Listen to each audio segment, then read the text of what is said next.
법구경. 법구경 제1품 쌍품. 법구경의 첫 번째 가르침, 쌍품은 우리에게 묻습니다. 당신의 삶을 만드는 것은 무엇일까요? 부처님은 단호하게 말씀하십니다. 바로 마음입니다. 마음은 모든 것의 선도자이며 마음이 으뜸이며 마음이 모든 것을 만듭니다. 법구경은 이 진리를 두 가지 개성으로 짝지어 설명합니다. 먼저 고통을 만드는 마음입니다. 당신의 마음이 나쁜 생각을 품고 말하고 행동하면 괴로움은 그림자처럼 당신을 따릅니다. 마치 수레바퀴가 소의 발자국을 따라가듯이 고통은 그 마음에서 벗어날 수 없습니다. 우리가 겪는 분노, 불안, 불행은 모두 내 마음이 붙잡는 나쁜 의도와 어리석음의 결과입니다. 하지만 이어서 행복을 만드는 마음을 가르칩니다. 당신의 마음이 깨끗하고 착한 생각을 품고 말하고 행동하면 행복은 그림자처럼 당신을 따릅니다.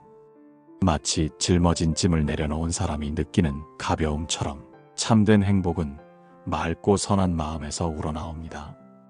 부처님이 말씀하셨습니다.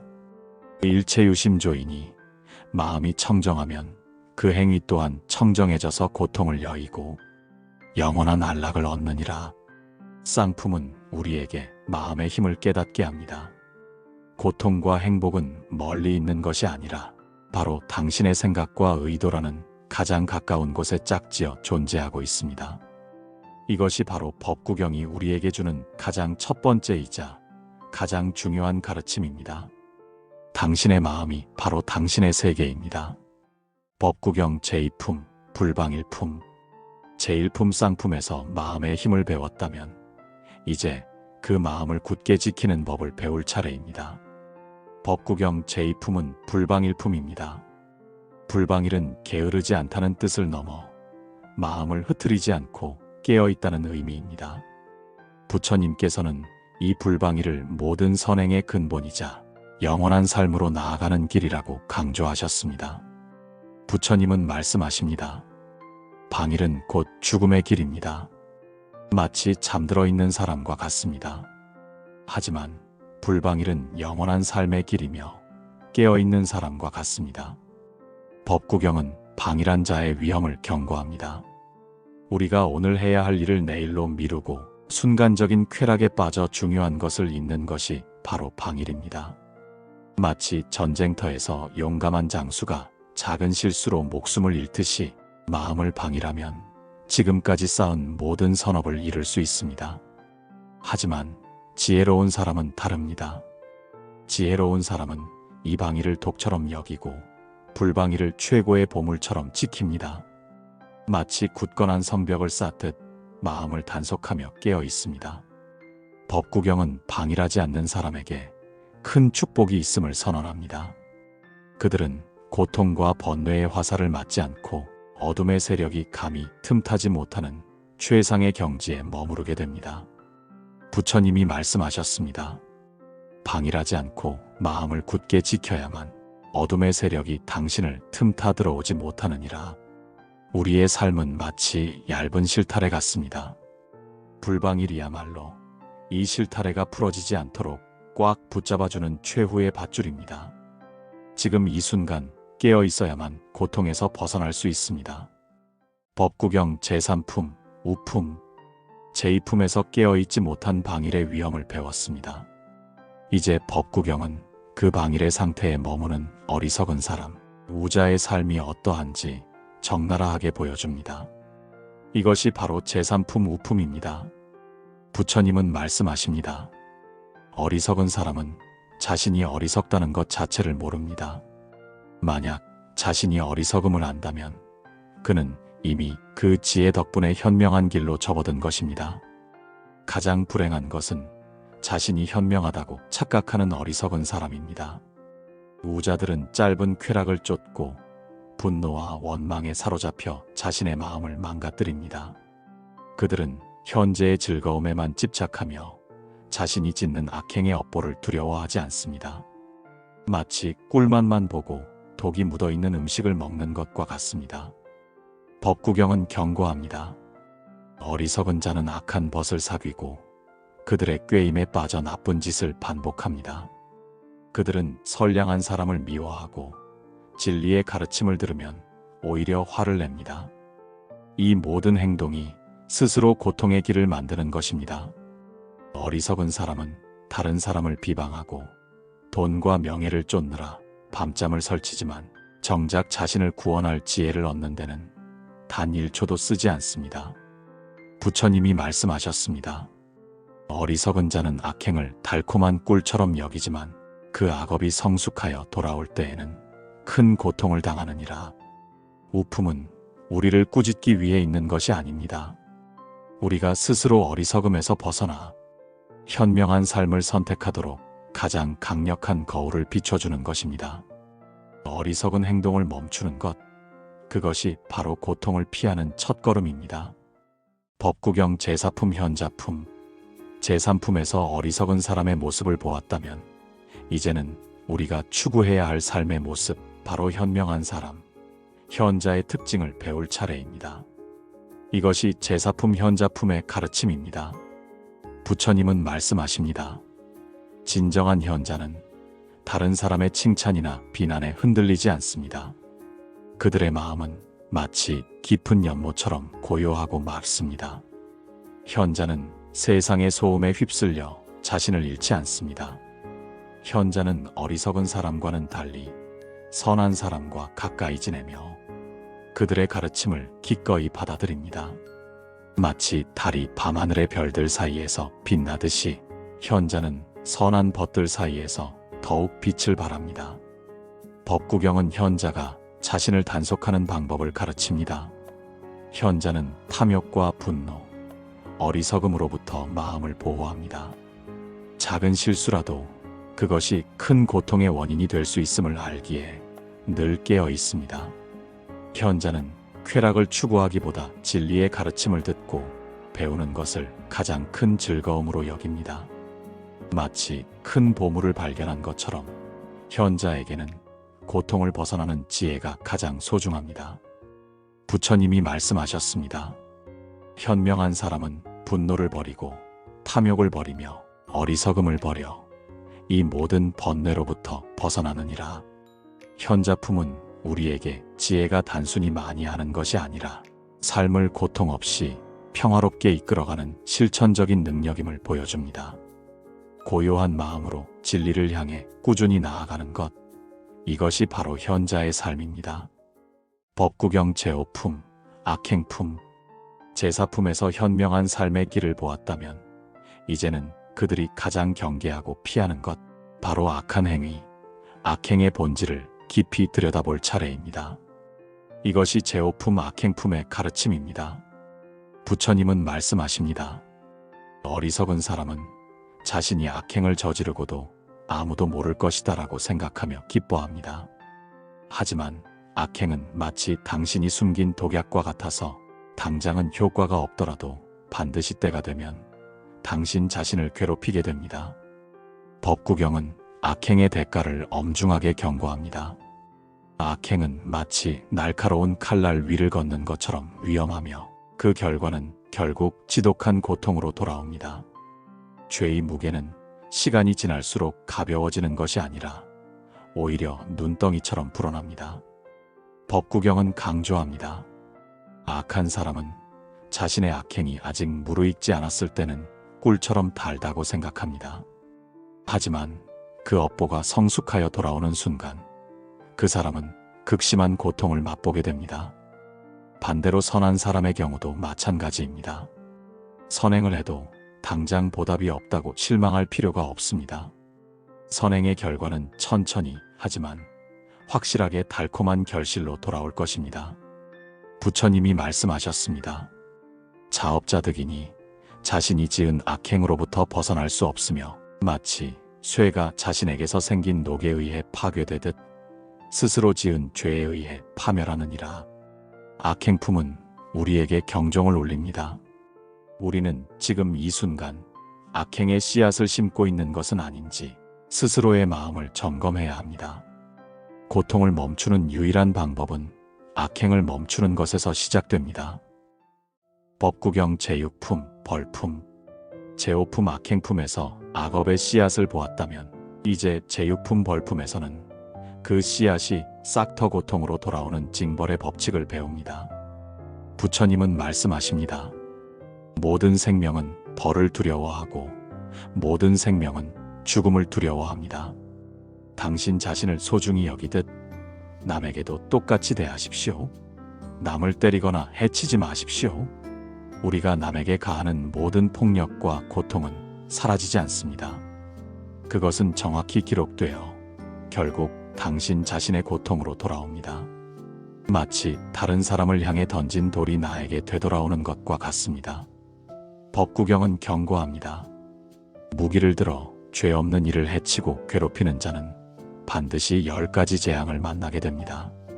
그는 극심한 병고를 겪거나 큰 재난을 당하거나 미치광이가 되어 정신을 잃거나 왕에게 벌을 받거나 혹은 그의 집안이 풍비박산 나게 될 것입니다. 어리석은 사람은 남에게 고통을 줄 때 자신이 고통을 받을 것이라는 사실을 잊고 순간적인 감정이나 탐욕에 휩쓸립니다. 하지만 지혜로운 사람은 그 대가를 알기에 아무리 하찮은 생명이라도 함부로 해치지 않습니다. 부처님이 말씀하셨습니다. 폭력을 폭력으로 갚으려는 자는 결코 평화를 얻지 못하나니 모든 폭력을 멈출 때 비로소 진정한 평안을 얻느니라. 벌품은 우리에게 자비와 평등의 시각을 요구합니다. 나에게 고통을 주는 상대에게 보복을 원하기보다 그 악업의 고리를 끊어내는 지혜로운 용서를 선택할 때 당신은 징벌의 사슬에서 벗어날 수 있습니다. 법구경 제7품, 아라한품, 제육품에서 악행의 징벌을 보았다면 이제는 그 고통의 사슬을 영원히 끊어낸 완벽한 인간, 아라한의 경지를 살펴볼 차례입니다. 이것이 제7품 아라한품입니다.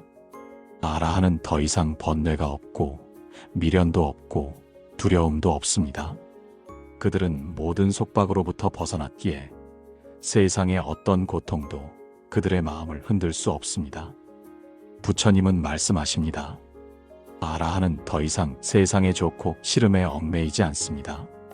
마치 연못 위의 연꽃이 물에 젖지 않는 것처럼 그들의 마음은 세상의 티끌에 더 이상 물들지 않습니다. 아라한은 가래, 즉 목마름처럼 끊임없이 무언가를 원하는 마음을 뿌리째 뽑아냈습니다. 그들은 모든 집착을 끊었기에 모든 번뇌가 소멸된 열반의 경지에 머무릅니다. 그들의 마음 속에는 분노나 탐욕, 어리석음의 불꽃이 완전히 꺼졌습니다. 아라한은 어디를 가든 자유롭고 평화롭습니다.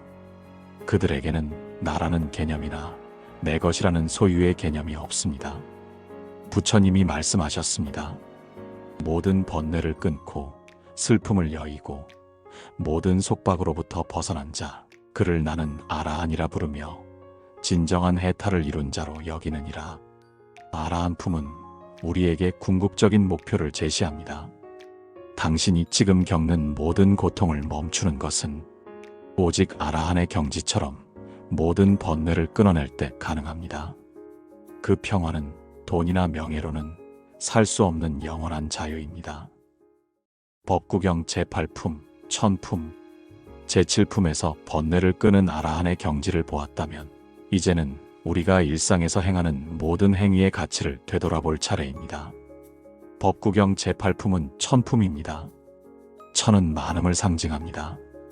부처님께서는 수많은 헛된 노력과 단 하나의 진실한 행위를 비교하며 진정한 가치가 무엇인지 알려주십니다. 부처님은 말씀하십니다. 1000마디의 헛된 말을 외우는 것보다 그 말 속에 단 한마디의 평화의 가르침이 담겨 있다면 그 한마디가 훨씬 더 낫습니다. 양이 많다고 해서 진리가 되는 것은 아닙니다. 또한 전장에서 1000번을 승리하는 것보다 자기 자신을 이기는 것이 진정한 승리입니다. 남을 이기기 위해 평생을 바치는 것보다 자신의 탐욕과 분노를 이기는 단 한 번의 승리가 영원한 평화를 가져옵니다. 천품은 시간의 길이도 비교합니다. 100년 동안 악하고 게으르게 사는 것보다 단 하루를 깨달은 현자처럼 지혜롭게 사는 것이 훨씬 낫습니다. 삶의 가치는 수명의 길이에 있지 않습니다. 부처님이 말씀하셨습니다. 이일일백이니 천마디 헛된 말보다 단 한마디의 진실한 가르침을 따르는 것이 참된 복덕이니라. 천품은 우리에게 삶의 우선순위를 알려줍니다. 헛된 명분이나 숫자 혹은 남에게 보이기 위한 형식에 매달리지 마십시오. 지금 이 순간 당신의 마음속에 심는단 하나의 선행과 진실이 1000가지 헛된 노력보다 위대합니다. 법구경 제구품, 악품, 제8품에서 행위의 질적 가치를 배웠다면 이제 제구품 악품에서는 악한 행위가 낳는 결과, 즉 업보의 무서운 타이밍을 파헤쳐 보겠습니다. 부처님은 말씀하십니다. 어리석은 자는 악행을 저질러도 당장 벌을 받지 않기 때문에 내 악행은 달콤하다고 생각하며 기뻐합니다. 마치 칼날을 혀로 함는 것처럼 그 쾌락은 일시적입니다. 법구경은 경고합니다. 악행의 씨앗은 뿌려지자마자 싹을 틔우지 않습니다. 그 악업은 은밀히 숨어 있다가 성숙할 때가 되면 그 악한 자를 무서운 고통으로 인도합니다. 마치 숨어있던 독이 온몸에 퍼지는 것과 같습니다. 악행은 짓기 쉽습니다. 마치 돌을 아래로 던지는 것처럼 쉽습니다. 하지만 선행은 어렵습니다. 마치 돌로 산을 쌓는 것처럼 꾸준한 노력이 필요합니다. 그렇기에 악한 자들은 끊임없이 악을 행하고 그 고통의 강에서 벗어나지 못합니다. 악한 사람이 선량한 사람에게 고통을 주면 그 악은 다시 자신에게 돌아옵니다. 마치 먼지를 바람에 날리면 그 먼지가 결국 자신에게 돌아오는 것과 같습니다. 부처님이 말씀하셨습니다. 악업은 완성되었을지라도 당장 그 결과를 알지 못하나니 악한 자가 성숙한 업보를 만나는 날 고통의 눈물을 흘리게 되느니라. 악품은 우리에게 악행을 두려워할 이유를 알려줍니다. 벌이 늦게 온다고 해서 벌이 없는 것이 아닙니다. 악업은 가장 예상치 못한 순간에 가장 큰 고통으로 돌아오기에 지금 당장 악을 멈추고 선을 행하는 것이 가장 현명한 투자입니다. 법구경 제10품, 도장품, 제구품에서 악업의 타이밍을 경고했다면 이제 제10품, 도장품에서는 칼과 몽둥이로 상징되는 폭력과 증오의 문제를 정면으로 다룹니다. 부처님은 말씀하십니다. 이 세상에서 미움은 결코 미움으로 사라지지 않습니다. 마치 불을 불로 끌 수 없듯이 미움은 오직 자비에 의해서만 비로소 사라집니다. 이것이 영원히 변치 않는 진리입니다. 어리석은 사람들은 저들이 우리를 욕하고 때렸다고 생각하며 원한을 품습니다. 하지만 현명한 사람은 우리는 모두 잠시 머무는 나그네임을 깨닫고 그 원한을 내려놓습니다. 도장품은 폭력을 멈추지 않는 자의 고통을 경고합니다. 악을 악으로 갚으려는 복수심은 결국 당신 자신의 마음에 칼날을 겨누는 것과 같습니다.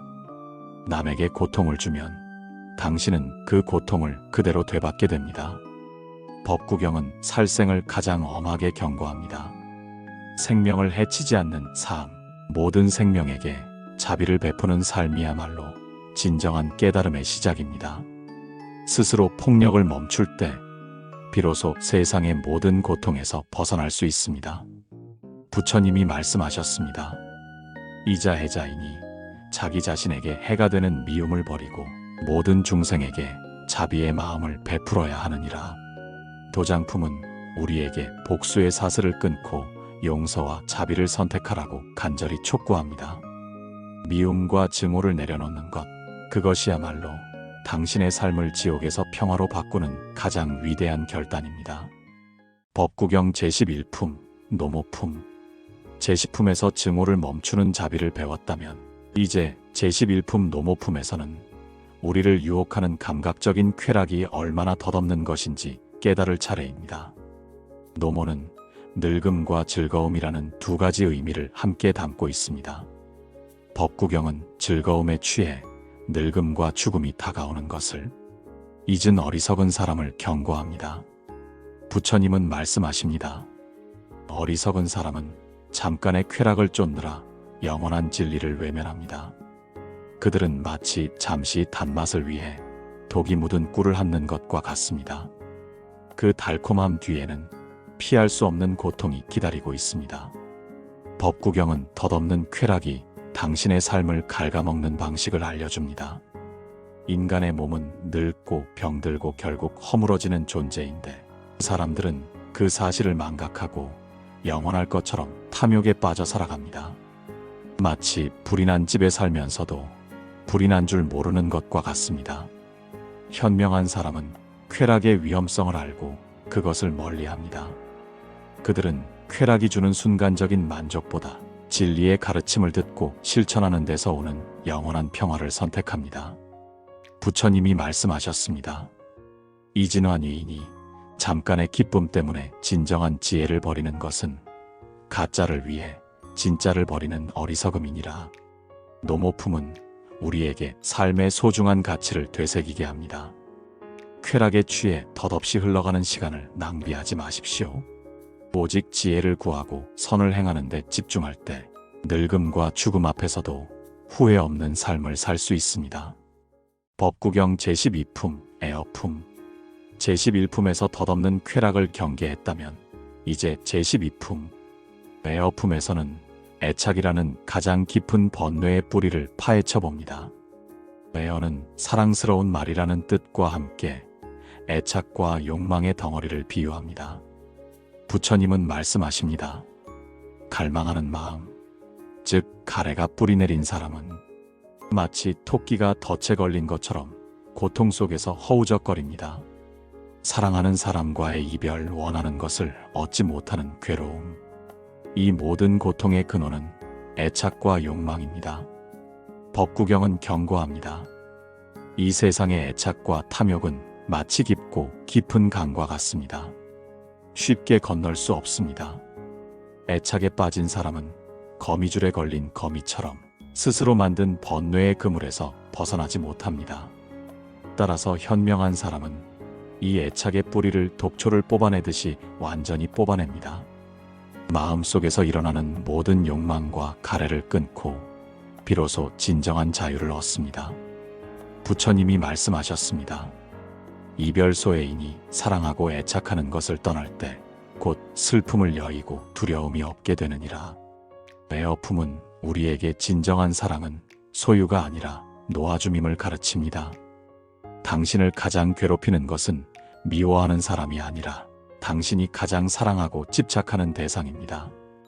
이 애착의 끈을 용감하게 끊을 때 당신의 마음에 평화가 찾아옵니다. 법구경 제13품, 세속품.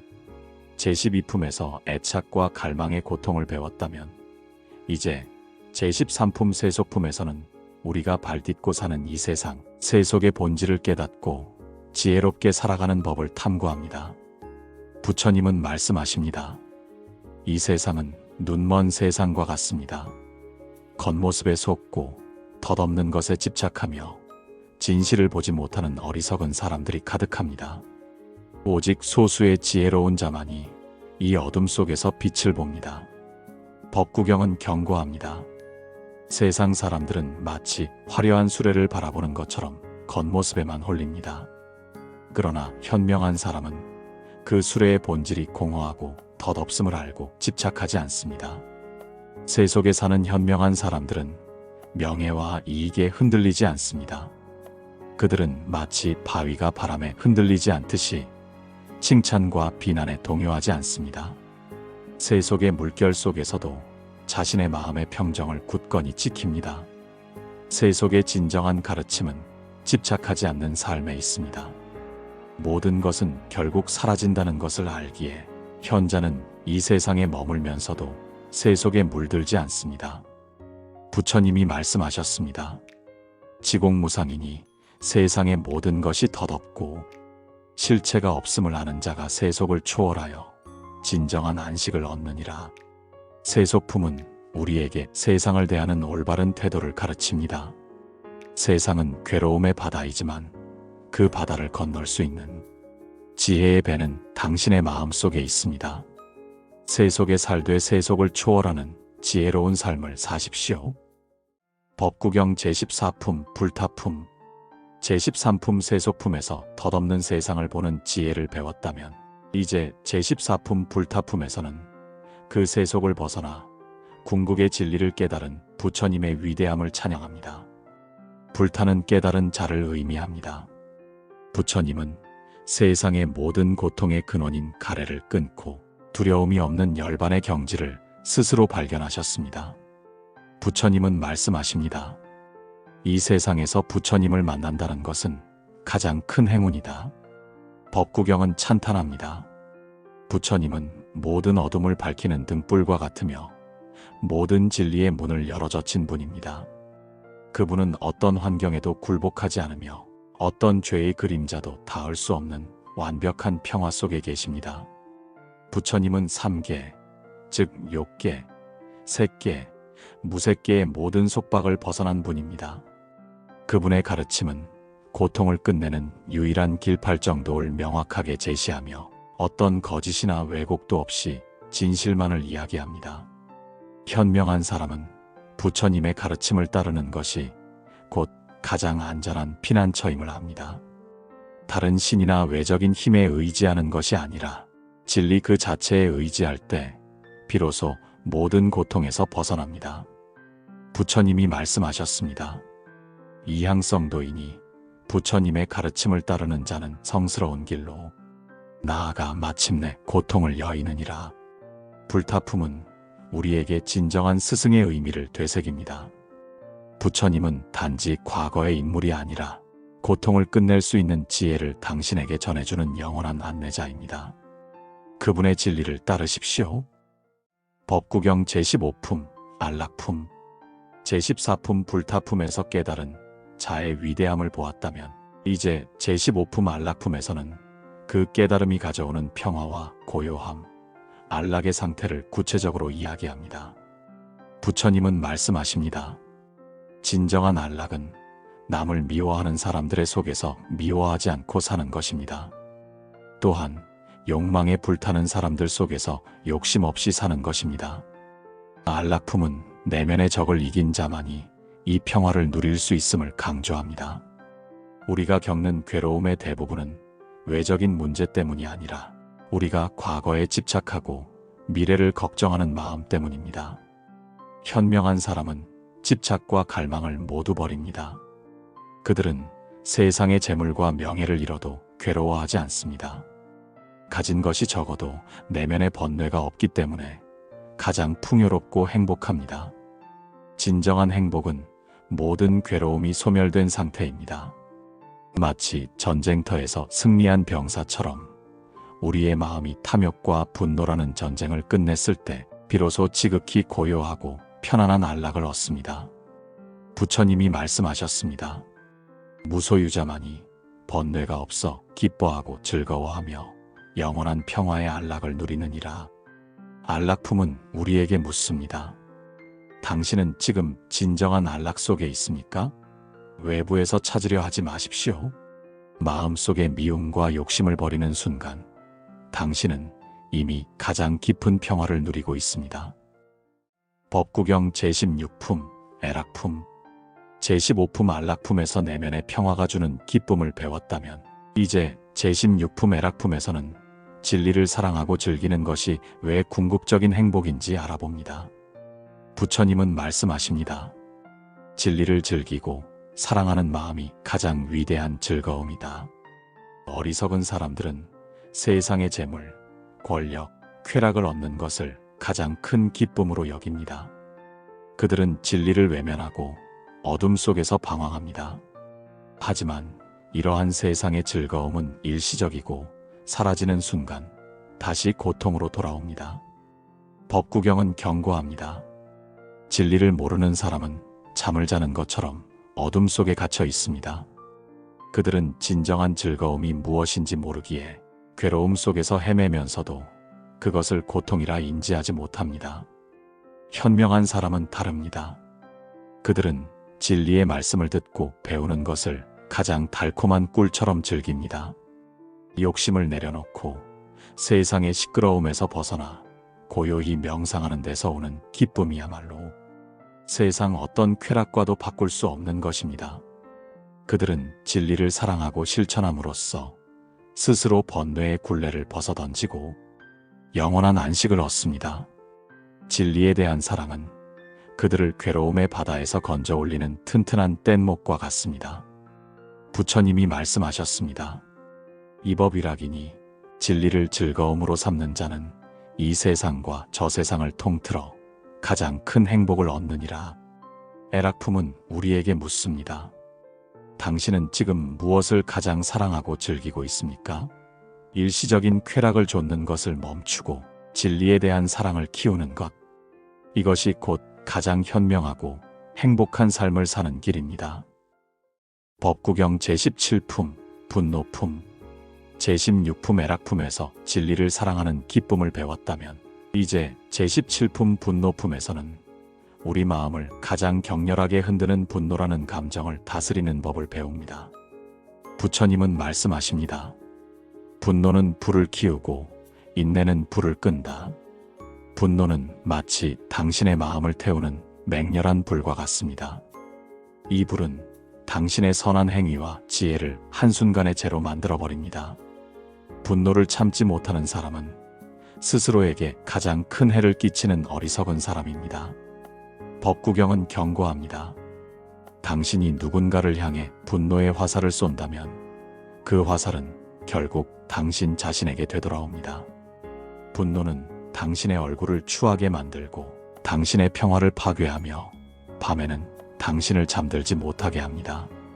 현명한 사람은 다른 사람이 악한 말을 하거나 부당하게 대할지라도 인내심을 잃지 않습니다. 그들은 분노를 괴로움의 원인으로 알고 이를 자비로써 다스립니다.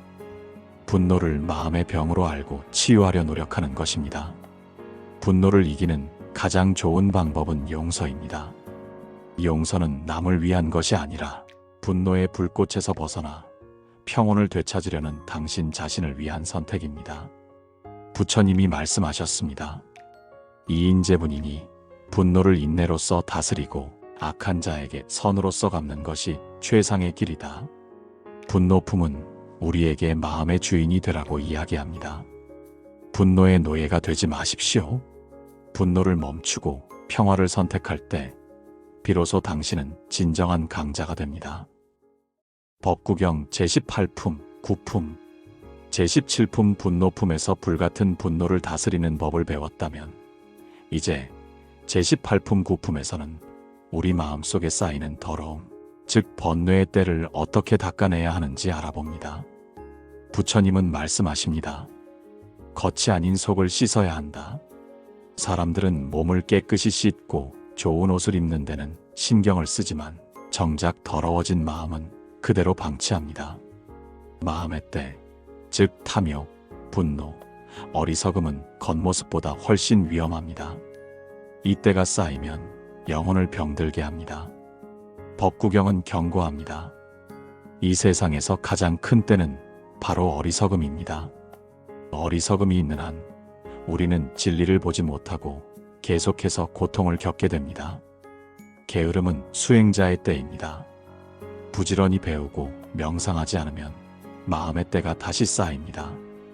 여성에게는 청결하지 못한 행위가 때가 되고 인색함은 베풀지 못하는 사람의 가장 큰 때입니다. 이 모든 때를 닦아내는 유일한 방법은 진리의 말씀을 듣고 실천하는 것입니다. 마치 더러운 거울을 닦아내듯 명상을 통해 마음을 깨끗이 할 때 비로소 진리의 빛을 볼 수 있습니다. 부처님이 말씀하셨습니다.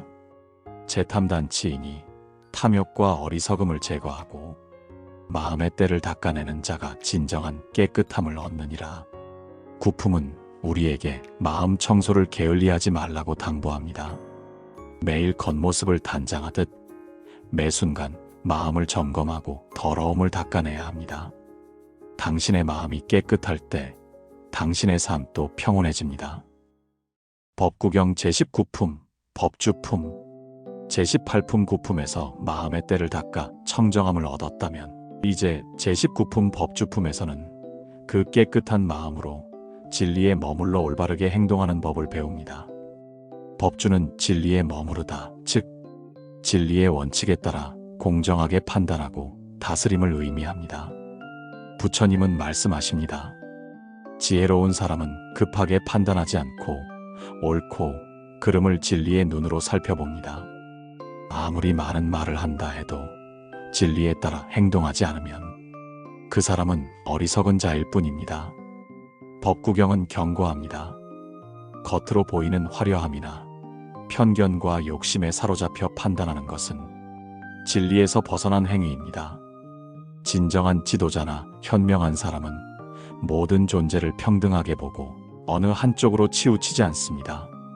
현명한 사람은 다른 사람에게 존경받기를 기대하지 않습니다. 오직 진리를 따르는 것 자체를 기쁨으로 여깁니다.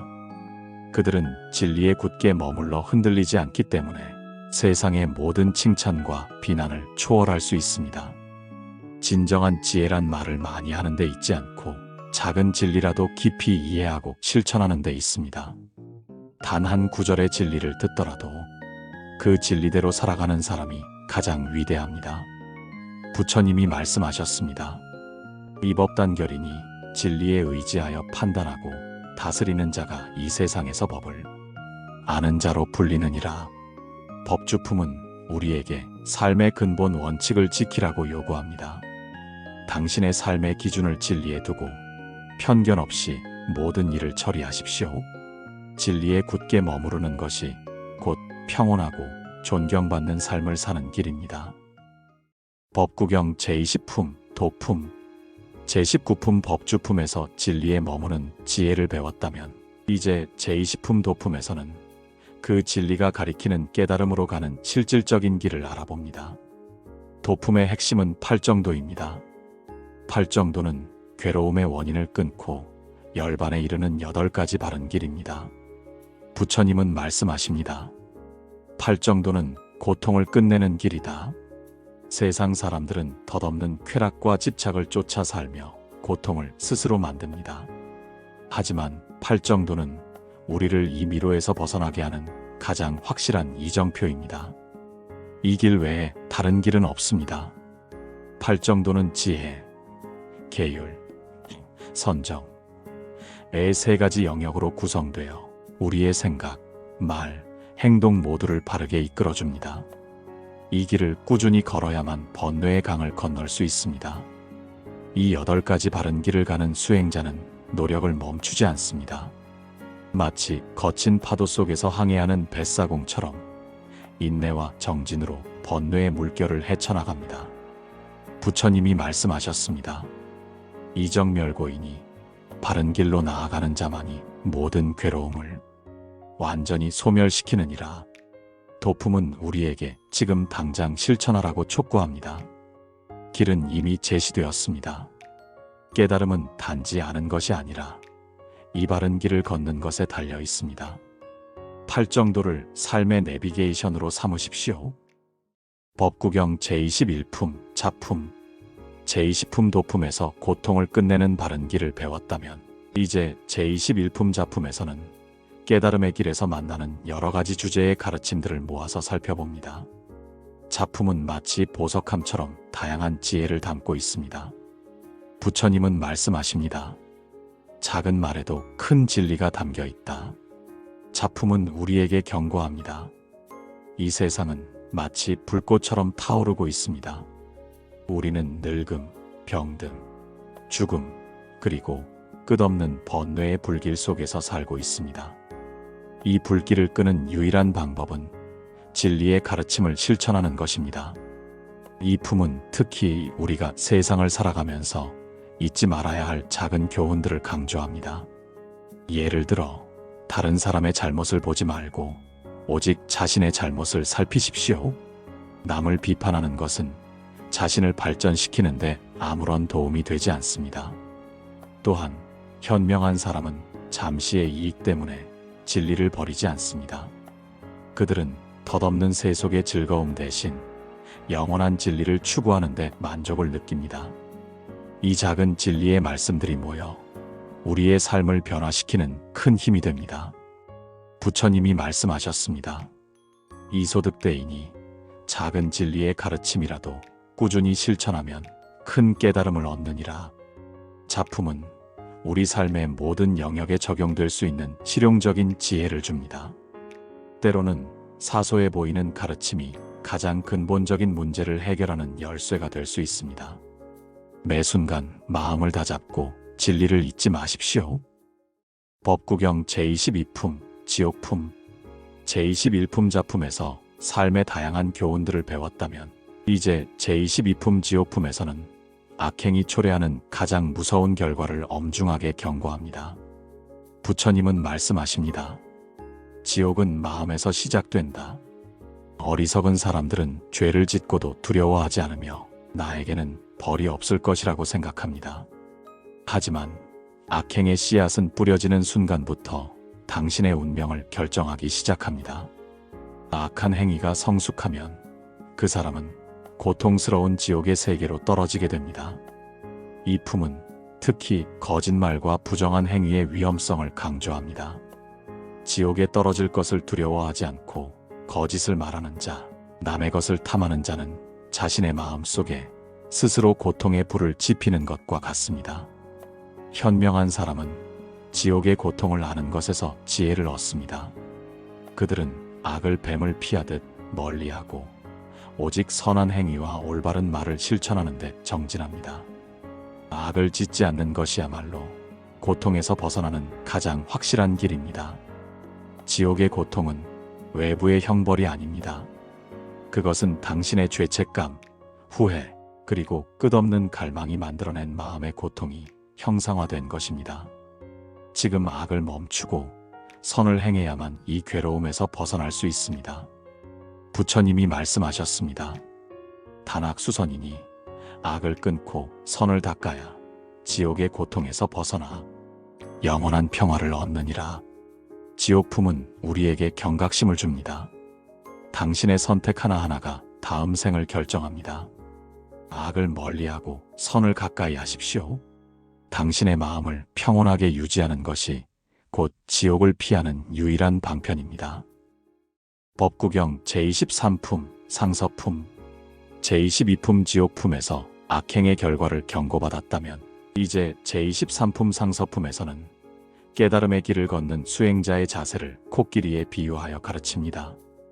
코끼리는 거대한 몸집에도 불구하고 온화하고 묵묵히 자기 길을 걸으며 홀로 숲속을 다니며 번거로운 무리 생활에 얽매이지 않습니다.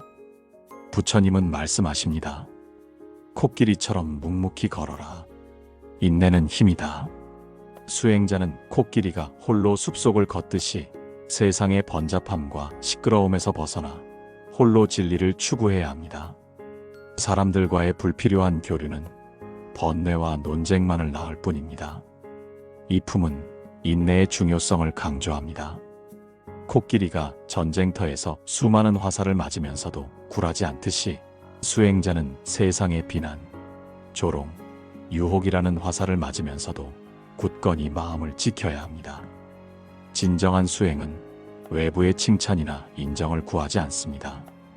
오직 자신의 내면을 살피고 탐욕과 분노를 끊는 데 집중합니다. 코끼리가 자신이 가는 길을 오직 스스로 닦아나가듯이 깨달음의 길은 오직 스스로의 노력으로만 완성됩니다. 부처님이 말씀하셨습니다. 이인득락이니 굳은 인내로 모든 번뇌를 참고 이겨야 진정한 평화와 안락을 얻느니라. 상서품은 우리에게 고독 속의 힘을 가르칩니다. 때로는 홀로 서는 용기가 필요합니다.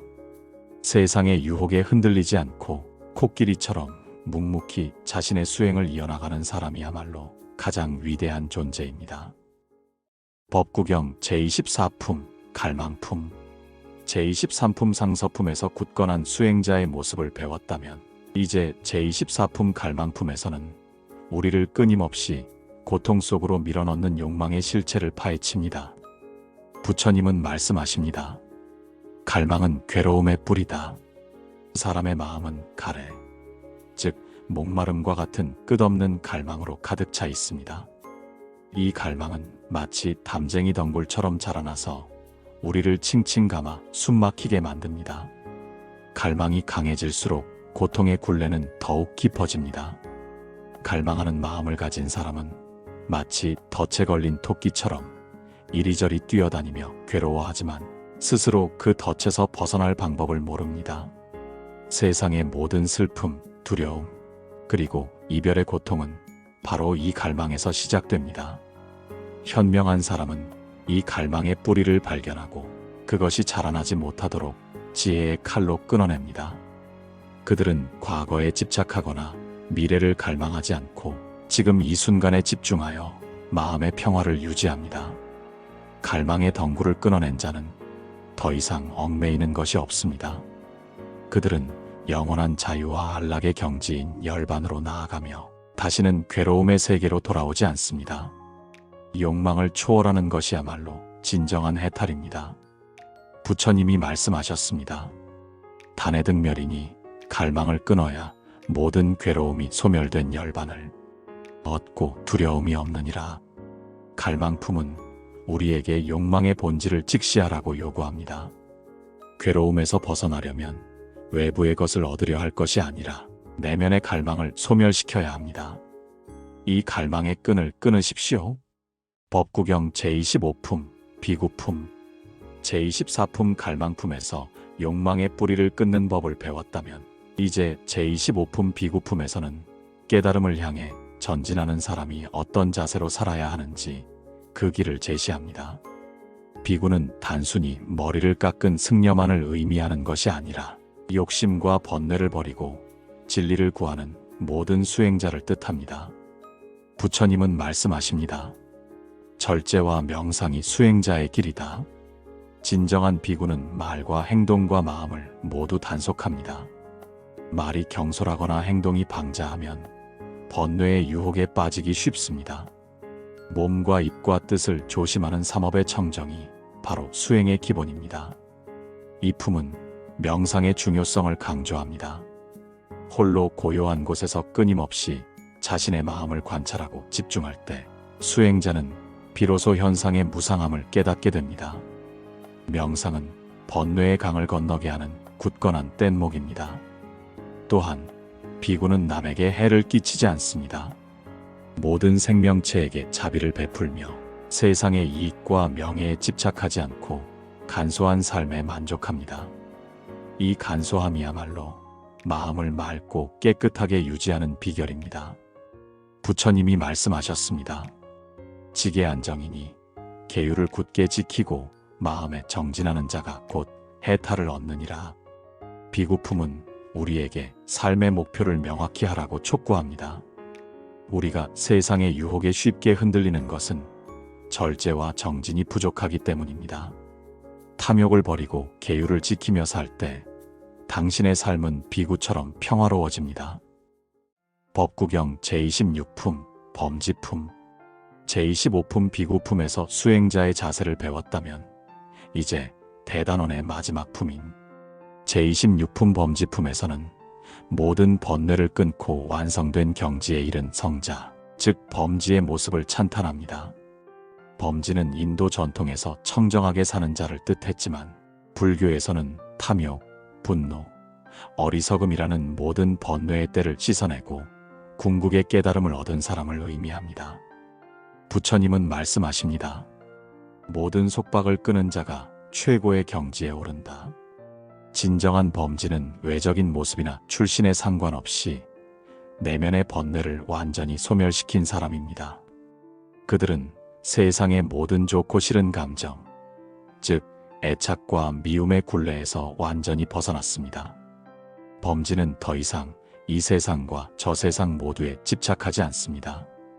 그들은 마치 연잎이 물에 젖지 않듯이 세상 속에 살면서도 세상의 더러움에 물들지 않고 청정하게 살아갑니다. 그들의 마음은 더 이상 재생할 씨앗을 만들지 않아 윤회의 고통을 완전히 끝냅니다. 그들은 평화롭고 고요하며 어떤 상황에서도 욕설이나 비난에 흔들리거나 분노하지 않습니다. 그들의 삶 자체가 완전한 자유와 평화를 보여주는 증거입니다. 부처님이 말씀하셨습니다. 단에 무착이니 갈망을 끊고 집착이 없는 자가 곧 모든 괴로움에서 벗어난 진정한 범진이라. 범지품은 우리에게 궁극적인 삶의 목표를 제시합니다. 우리는 누구나 이 범지의 경지에 도달할 수 있습니다. 모든 집착과 번뇌를 놓아버리고 내면의 완벽한 평화를 이루는 것, 이것이 법구경이 가르치는 마지막 교훈입니다.